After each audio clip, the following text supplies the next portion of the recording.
Okay, picture this. You're on the Vatnajökull Glacier in Iceland. It's a blizzard, just biting wind, blinding snow, a really formidable landscape. Absolutely brutal conditions. And then, cutting through that chaos, you hear this plane flying way too low. There's this awful sound, a groan, and then silence. It's crashed onto the ice. And that crash, it's not just the end of the story, is it? It's the beginning. Exactly. It kicks off this whole tangle of international secrets, things reaching back from the past, and this really intense present-day chase. It genuinely leaves you breathless. It's fascinating, isn't it, how this event, a plane going down on this incredibly remote glacier, immediately hints at something, well, something much bigger going on. Makes you wonder, right? What's under the ice? Literally and, figuratively. Precisely. Why would a crash way out there become the center of all this intrigue? So for this deep dive, we're jumping into the excerpts you shared from Arnaldur Indriðason's Operation Napoleon. And our mission really is to unpack this story, not just tell you what happens, but dig into those core mysteries, see how these surprising pieces, how they connect. Exploring how echoes from history can just sort of explode into a modern thriller. Yeah. Okay, so let's start with that initial discovery. Right. The scene is set. That intense blizzard on Vatnajökull. And in the middle of it, these two brothers living on a really remote farm, they hear the plane. They hear it and they know, don't they? They're experienced. They know it's in trouble. They do. They figure it's going down on the glacier. And it does crash. But here's the first snag, the first kind of delay that feels important. Their phone lines are out. Exactly, from an earlier storm. So they can't just pick up the phone and call for help. It takes them 4 days, 4 crucial days before the weather lets up enough for them to actually travel to Huffen. 4 days to get to the district official and report what they thought. And you have to think, that delay, well, maybe just bad luck. It immediately raises questions. 4 days is a long time. A very long time when a plane's gone down. Yeah. So by the time the word finally gets to Reykjavik, plane seen south of the glacier, probably crash that time gap. It could be critical. And what about the Americans? The U.S. base in Reykjavik, their air traffic control? Well, interestingly, they weren't aware of this specific flight, probably because the weather was so bad, hardly anything was in the air. Right. And the initial reaction from the Icelandic side, it really highlights the sheer scale of this. Oh, absolutely. As the brothers knew better than anyone, Vatnajökull is huge. It's the largest glacier in Europe. So finding a crashed plane there, they liken it to searching for a needle in a haystack. Made even harder because the constant snow would just bury any wreckage, any trace so quickly. Which makes the arrival of Colonel Miller and the U.S. Army even more. Well, striking. It does. They show up at the brothers' farm pretty fast, which signals a really strong interest from Washington in this particular crash. You have to ask why. What's so important about this plane? Good question. And Miller's there to start a search, but he needs help. The brothers become essential, right? They're the guides. They are. They quickly see that most of Miller's soldiers, they're just not equipped for this. They have no experience on glaciers, especially not in winter. And you add in the Icelandic winter, the short days, hardly any sunlight. The odds of finding anything quickly seem pretty slim. Okay, let's shift gears. Across the Atlantic now, to Washington, D.C. And we're introduced to Building 312. Not your average government office. No, definitely not. It's described as this clandestine organization set up back during the Cold War. Now it's using sophisticated satellite tech to monitor global hotspots. Its original job, we learned, was analyzing spy photos, right?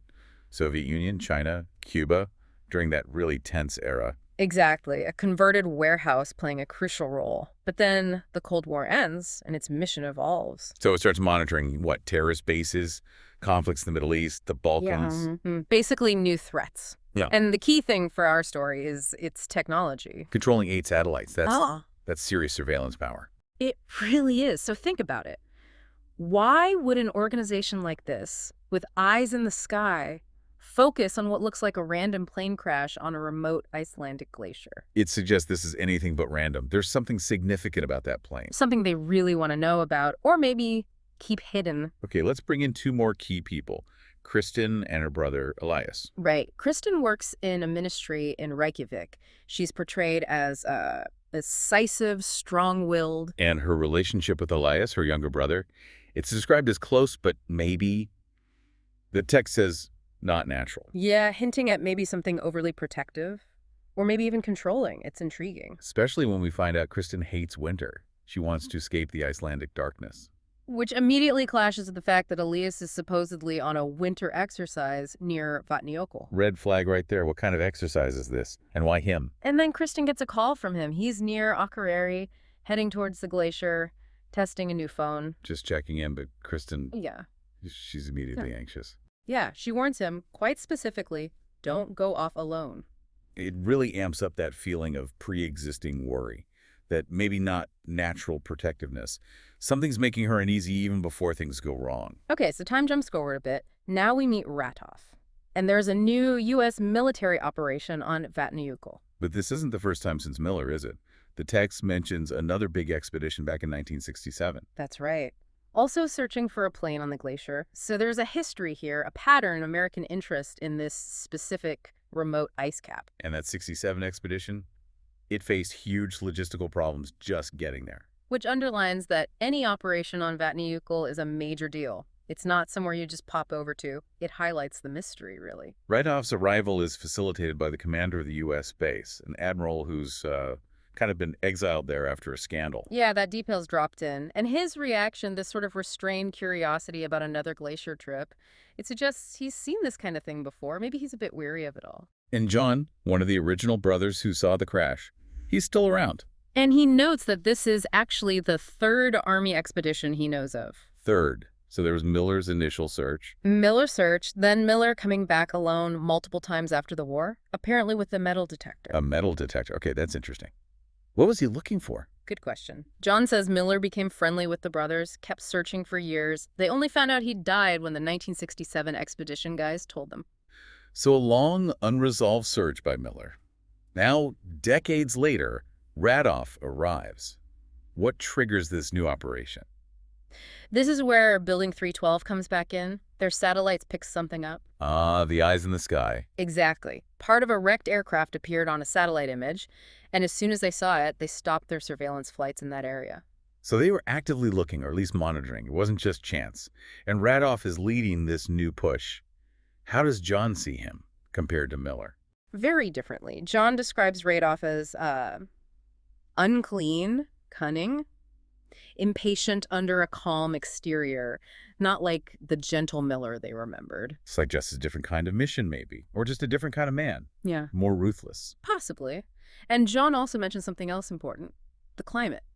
It's been warmer since the 1960s. The ice is melting. Which could explain why something is visible now that wasn't before. Right. Ratov actually claims the plane's nose is visible now. He even gives precise coordinates. Coordinates. So they know exactly where it is, but John adds that this area, it's now accessible, right? Summer tourist jeeps go It's there. glacier tours, which raises a huge question. If they know the coordinates and it's in an area tourists sometimes visit, why all the secrecy? Why the urgency now for a decades-old crash? Something doesn't add up. Okay. Okay, the story snaps back to Kristín in Reykjavik. And we see her dealing with this threatening businessman, Russian mafia ties mentioned. Just a glimpse, but it shows us she's maybe used to dealing with pressure, with potentially dangerous situations. It's not just about her brother. Right. It adds a layer to her character, but that composure breaks when she gets another call from Elias. And this one is bad. Very bad. His message is fragmented, panicked. Two of us, taken off on snowmobiles, dark. Just terrifying snippets, no context, just pure dread. Something's clearly gone terribly wrong out there. And then the line goes dead. Which just sends Kristín into a panic. She tries desperately to call the Reykjavik air ground rescue team. But she can't get through, which just fuels her fear. What happened to Elias? Who took them? And then we find out. The perspective shifts back to Elias on the glacier. And his winter exercise becomes a nightmare. He and his companion, Johan, they're on a snowmobile, and they run right into armed men. Armed men near a plane. A plane with a swastika on it? A swastika. Okay, that changes everything. A Nazi plane on an Icelandic glacier. Yeah. Decades after the war. Exactly. And the encounter turns violent, fast. Ratov is there, and he starts interrogating Elias. But it's Johan who gets the brunt of it first. Brutally. Ratov uses a metal awl, torturing Johan to force Elias to give up some coordinates they think he has. It shows Ratov's ruthlessness. He'll do anything. And Elias is terrified, not just for himself, but because Ratov somehow knows about Kristín. Ratov knows about his sister. How? It's not clear how, but he does. Yeah. And he desperately needs to know what Elias told her. That information is critical to Ratov. And the detail about Johan just screaming during more interrogation. It's chilling. This confirms the danger and the historical connection. What is on that plane? Back in Reykjavik, Radhoff's team must figure out pretty quickly that Kristín knows something, because things escalate. Kristín calls her father, warns him to hide.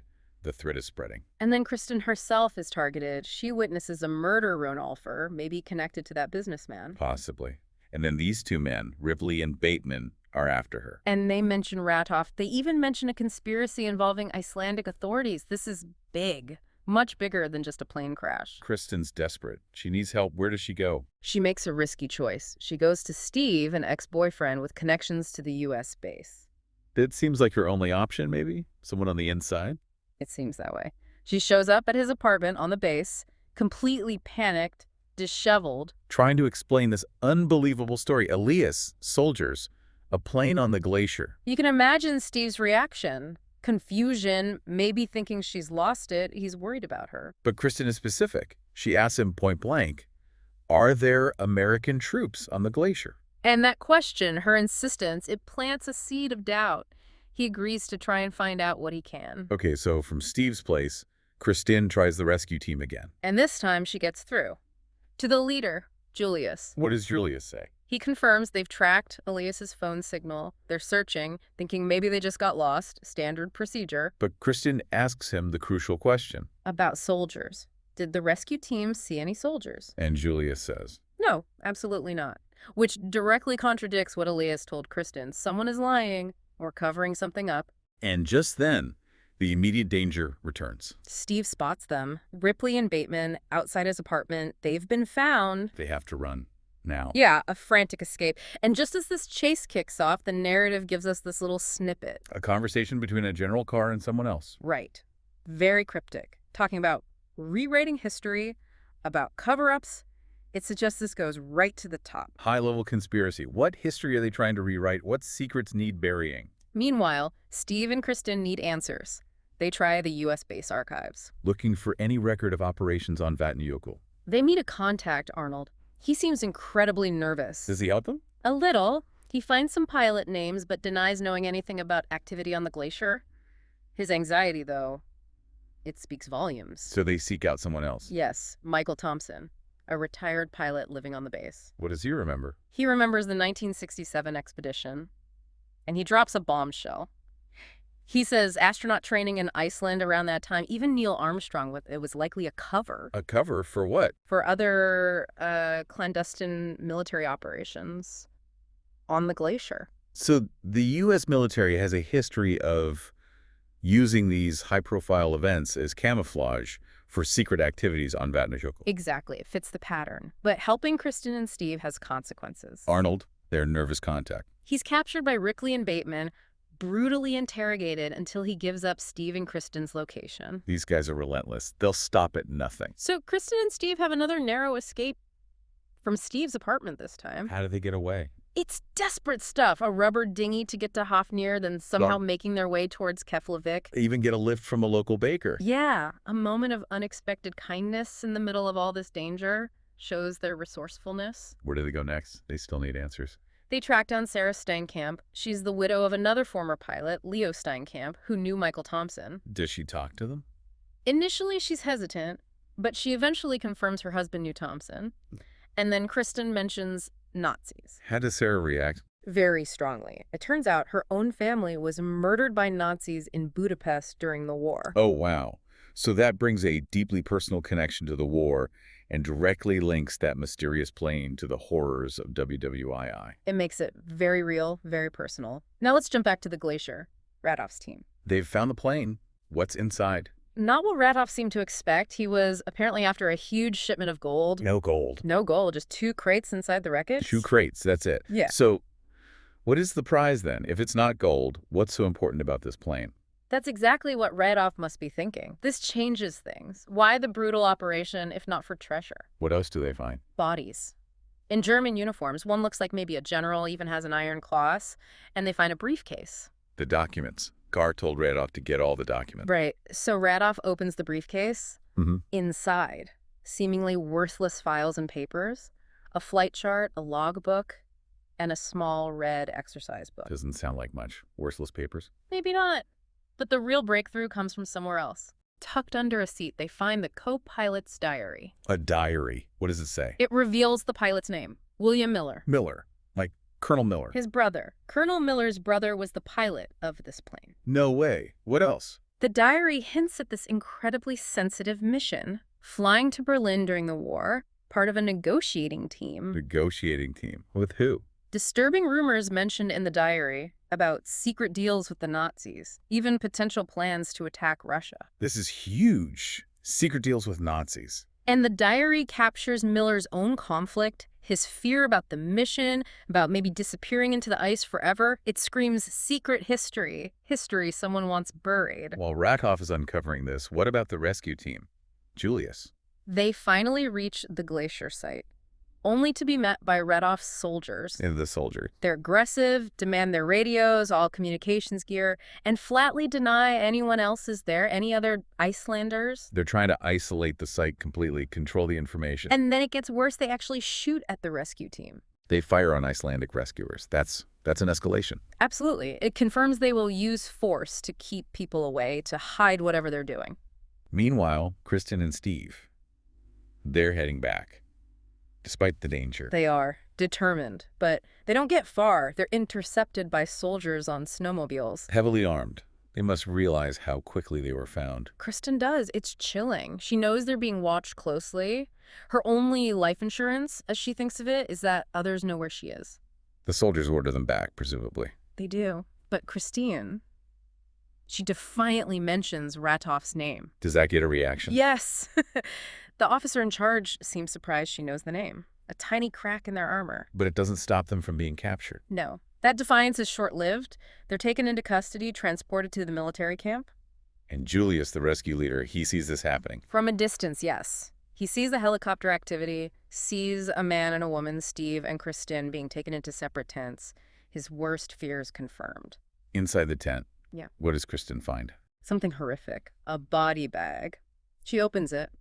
And inside is a middle-aged man, recently deceased, wearing a German-peaked cap with a swastika on it. A German officer.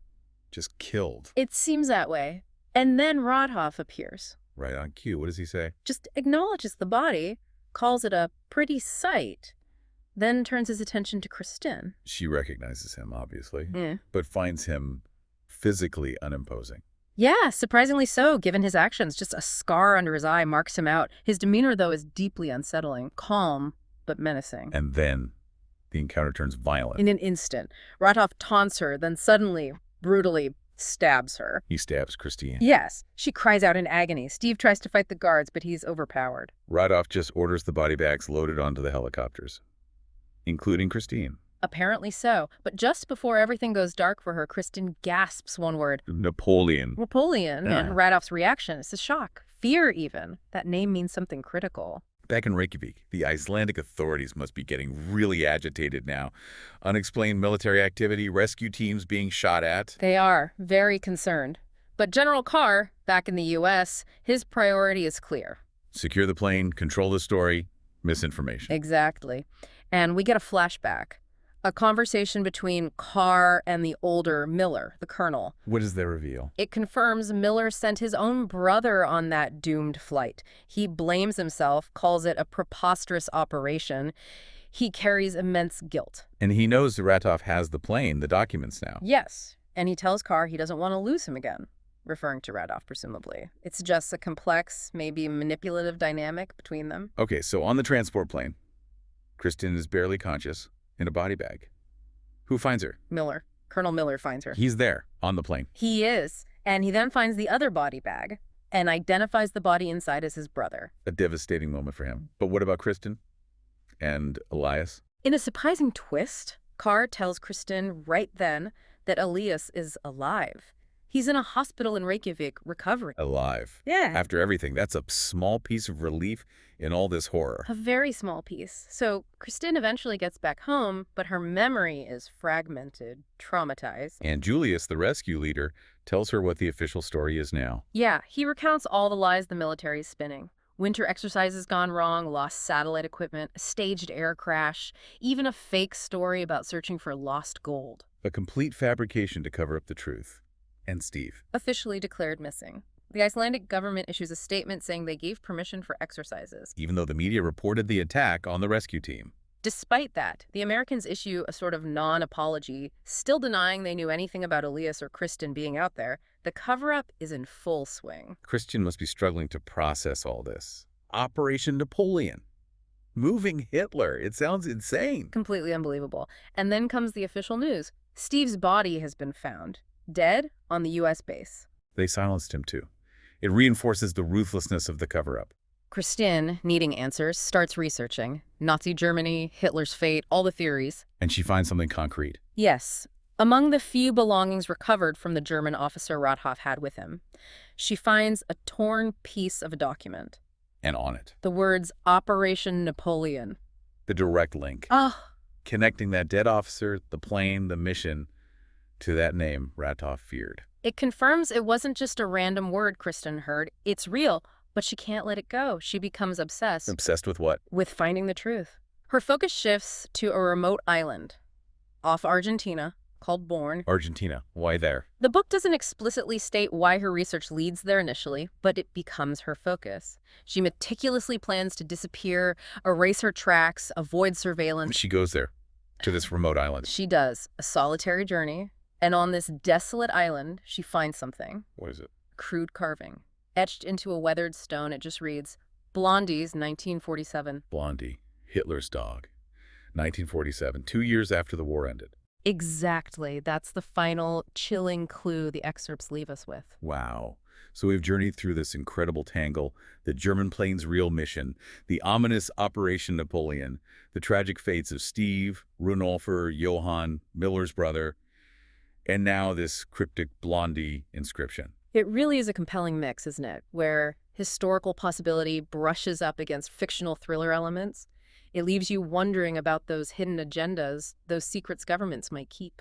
It absolutely does. And it makes you think, doesn't it? What other secrets, what other needles in haystacks from history are still out there, still buried, waiting for, I don't know, the ice to melt or the right satellite image to bring them into the light? It's a powerful thought. It challenges us to question the official narrative sometimes, doesn't it? To wonder about the histories that might be lurking just beneath the surface. A truly fascinating and pretty unsettling deep dive. Thank you for joining us as we explored this material. We hope it's given you, our listeners, a lot to think about regarding these core mysteries. Indeed. Hopefully it sparks some questions. Join us next time for another deep dive into an intriguing subject.